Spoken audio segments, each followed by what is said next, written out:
Bienvenidos, mis amigos! This is I Want My Angst TV Reviews. I'm Keiki, and if you haven't guessed already, today we are talking about the Netflix original series, Selena, the series. A bitty bitty bumba.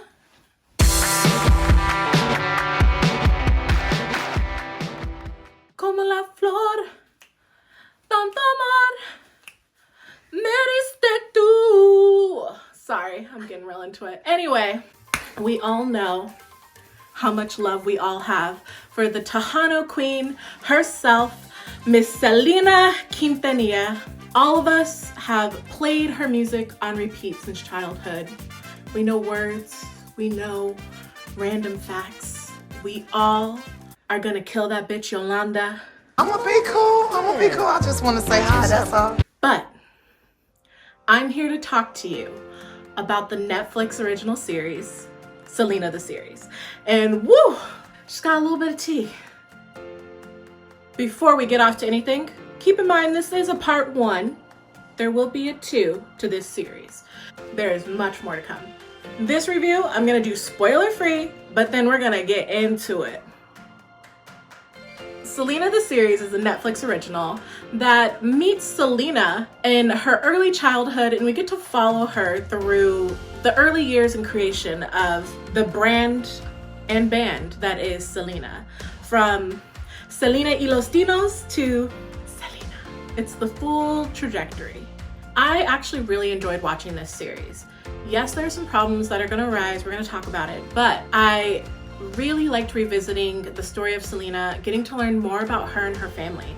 This really isn't just the story of the artist Selena. It never was just about Selena. It was about everyone.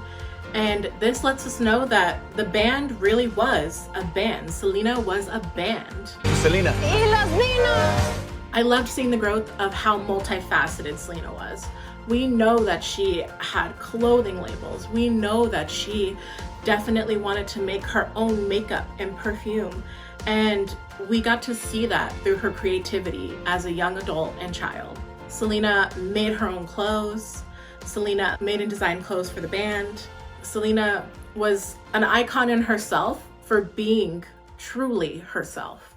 Johannes for my own good. This series really gives us some insight into the family dynamic of Selena. It was so nice getting to meet and see every single person who has been with the band and helped create the band from the very beginning.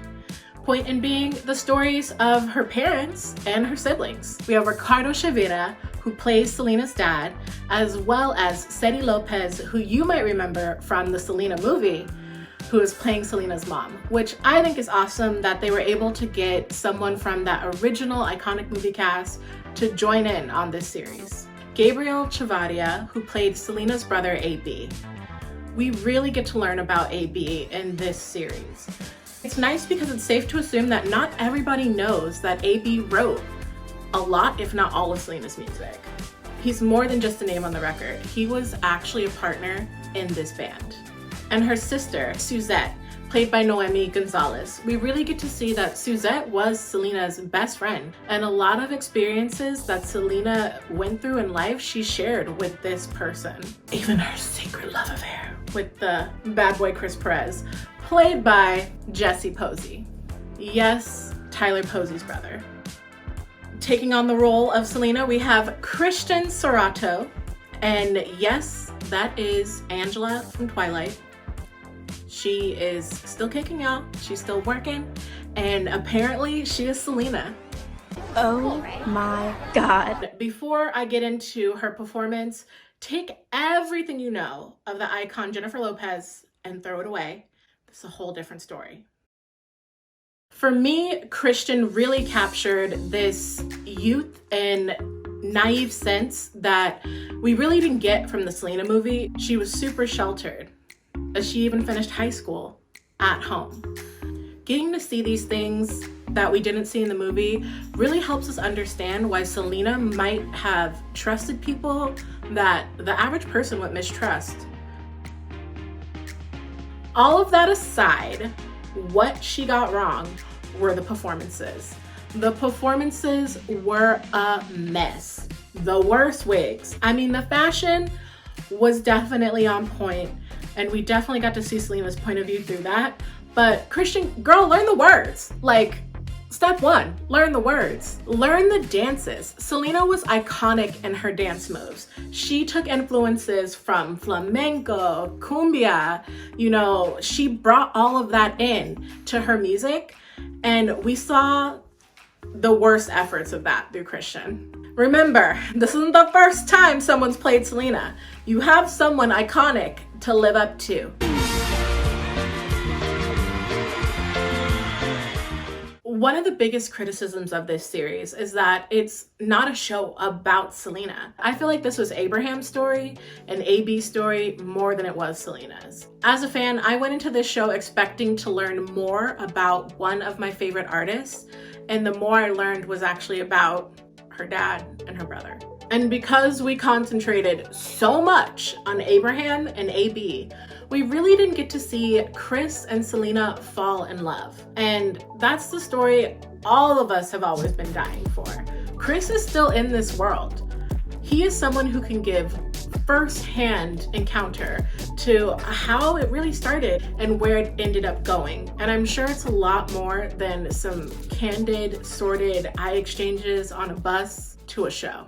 You can't tell me that you guys weren't having, you know, little michelada dates underneath the stairs.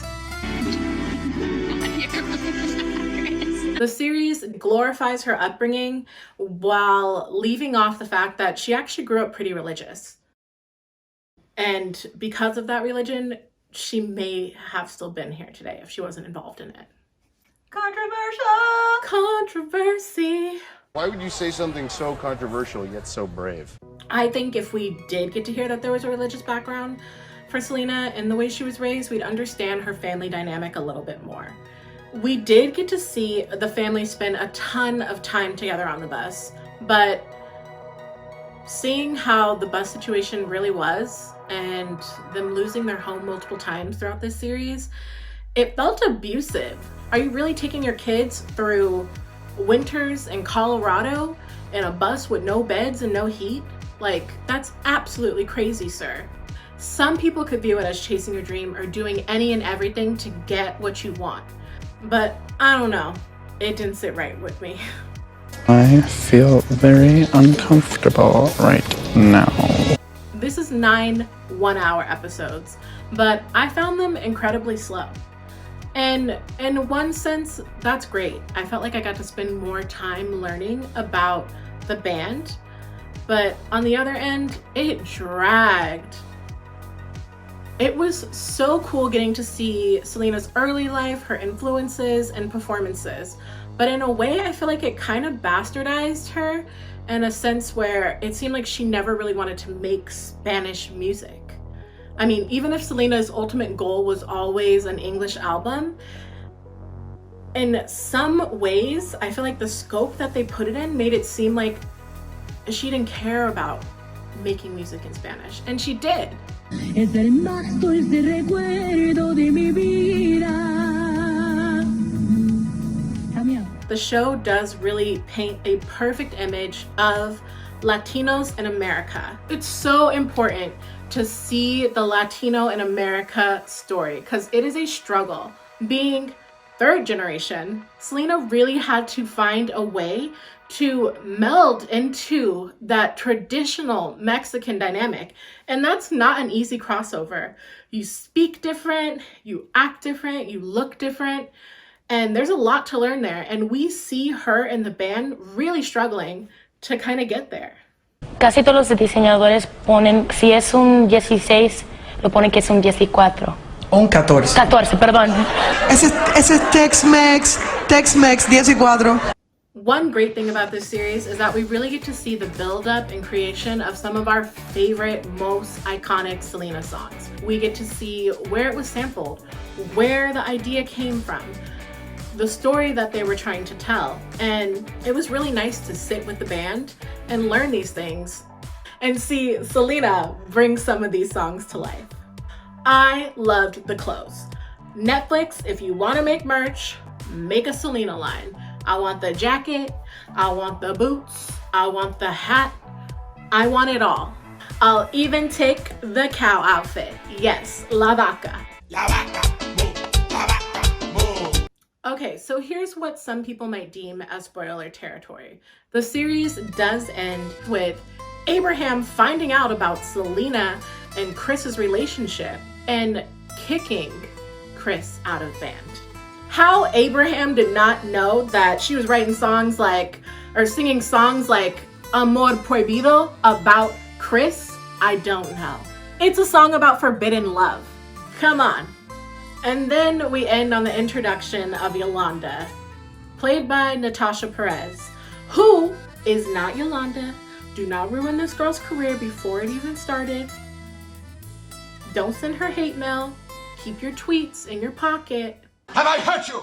Don't be silly. Acting! Brilliant! Overall, I really like this series. It did have some flaws, but I think people should watch it. I'm anxious for a part 2. I feel like we can only go up from here. So here's hoping.